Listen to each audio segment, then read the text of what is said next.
When we face difficult circumstances or when we face situations which are unfavorable for us, we generally have a tendency to react in a negative manner.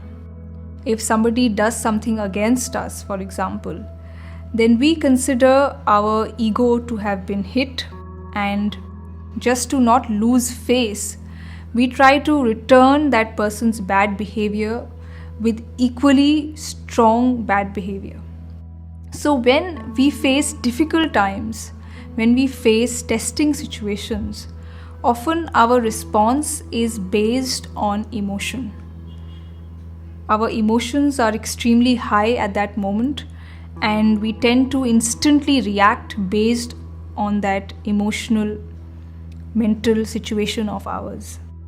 But what we have to do instead is that we should not allow our emotional mind to take over in that circumstance.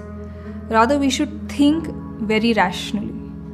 We should try to understand that if we respond in a negative way, if we respond in a way which is provocative, which seeks revenge, then what we are doing is that we are hurting our own self. We are making our own character, our own personality negative. Because if we seek revenge from a person, we know that the fire of revenge burns within us. It makes us feel stressed out.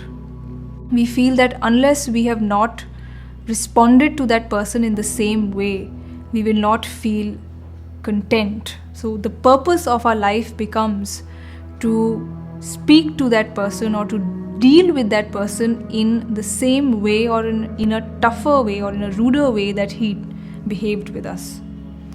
So this makes our thought process, it makes our mind, it makes our thinking extremely negative, and ultimately we become a negative person, and most importantly we lose the peace of our mind. So we have to understand when we face difficult moments in life, then we have to refrain from giving an emotional reaction. We should try to sit, we should try to pause and reflect over the kind of response we have to give. And our response should be such that it does not make our inner character negative. We should always elevate ourselves spiritually in every situation or through every kind of experience that we face. So our response should be such that our character is elevated. We develop positivity in ourselves and we don't degrade ourselves further.